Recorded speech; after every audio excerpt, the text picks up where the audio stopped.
Life likes to hit us with a big, juicy curveball whenever we get into that comfortable rhythm. I'm sure I'm one of many that does find the initial change quite difficult. But then once I've found my rhythm again, it becomes fluid. I think there's something to be said about a human being's innate capability to adapt. I was performing at a gig about a month ago, and I really don't want to besmirch the venue because I have a lot of respect for the venue owner. But I will say that unfortunately what happened, this has never happened with any of my backing tracks previously, but I was deafened. I was doing the sound check, I jumped on the drums and I asked the sound man to turn up the monitor ever so slightly so I could hear it. I think he turned up the volume dial and then realized it wasn't on, hit the on button with that volume dial turned up too loud, and it just blasted like 130 decibels of compressed air in my ear, like probably that far away, and I have not heard right since. Even when I speak to you, the voice sounds like it's on this side of my face. I already had pretty bad hearing loss, but this took it up to another level, man. So why am I not curling up in a ball crying? Why am I not despairing at the fact that music, my very biggest passion in this world, is now being heard at like 50% capacity?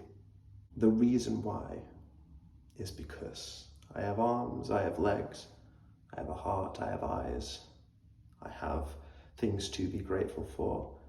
And simply through the practice of gratitude, one can look at an extremely turbulent and dare say traumatic situation and turn it into a place of resource. Now, I'm not going to lie, it's been very difficult, and most mornings before I've got into that motivational headspace, I have a hard time getting out of bed. I wake up and I hear the alarm and I have to literally, almost by habit, turn to the left, turn to the right, just to hear how it sounds like nothing's even happening there. And that's really sad. For someone who's been doing music for 20 years, that's a real sad thing to experience first thing every single morning without fail. So ultimately, what I'm learning through this process as it's happening, as I'm waking up, is I'm like, what can I do though? So for the first bit, what I would do, the sun started coming through and hitting this wall in such a way that I could just sit there in the morning whilst I was still waking up and just kind of sit there, have the sun happen.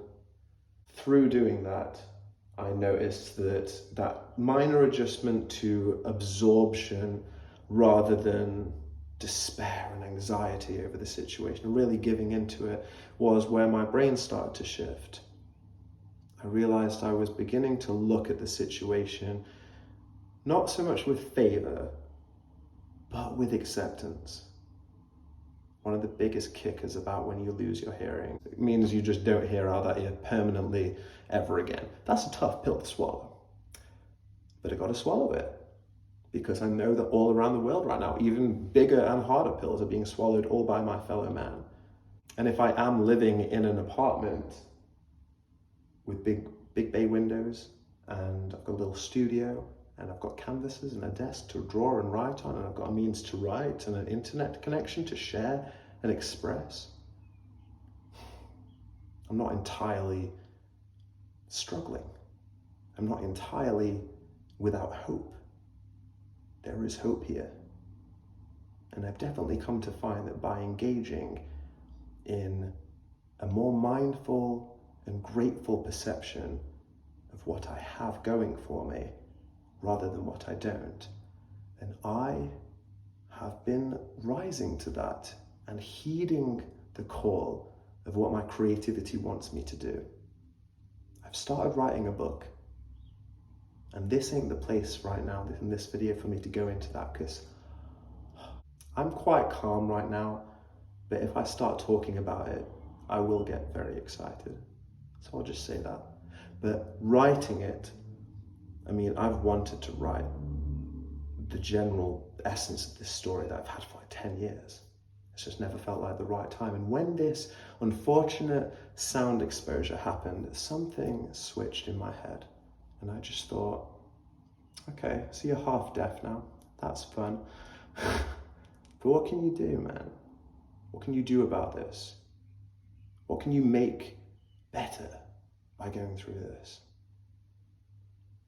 I feel a fortune towards the fact that the very people that I work with and the people that our work actually ends up benefiting are of people with disabilities, conditions, and impairments that really do affect their day-to-day life, like second by second. There's a great deal of humility that arises from doing that kind of work and realizing, okay, yeah, I might not be able to hear the music so good. Not in the same way, at least. I can still hear what's going on, but it can't soak up the panoramic experience of it that I miss having that feeling very much. But I know I can write a story. And I know that the more I've come to understand about growing older in life, it is about sharing and it is about expressing oneself. And as opposed to sitting there and despairing over what I have lost and losing more time, ironically, doing that, I can function. I can continue to use this rigorous youth I got rolling around in me. I like to think that an older, more wise Dathan will be happy that I chose to keep going somewhere down the line in the future, that I saw this as an opportunity to step up as opposed to back down. So my message for you today is adapt. If they take your hearing, keep going. If they take your arms, your legs, and then you can't paint, get those little nubs, stick a paintbrush between it and paint something. They can't take everything from you. You haven't lost everything. You're not completely devoid of faith right now. There is a lot more going for you. There's nothing to be ashamed about feeling sad when something bad happens. Just make sure you don't stay there for longer than necessary. If something's hit you really hard, you can wait there for a little bit. Maybe you need to catch your breath, rest, recover, recuperate. As long as when you're ready, you can look around at the room you're in, take a good mindful stock of the situation you're in, the resources that you have available to you, like a really clear look, not just a sweeping glance. Take a real, long, patient look at what you've got going on around you and think, what can I do about this? What can I make better about my situation? How can I move through this with grace and acceptance? Well, I suppose I'll leave it there for you to decide on that. So I send a lot of love out to you, but I also send a lot of strength and resilience and acceptance of no matter how bad the situation that you're in is and seems, it can improve. They often do find that inaction breeds depression more than the depression breeds the inaction. It starts with not doing much.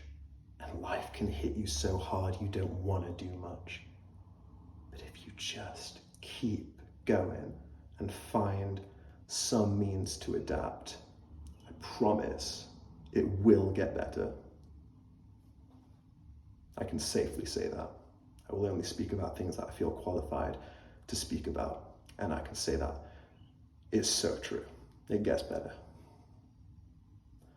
Farewell.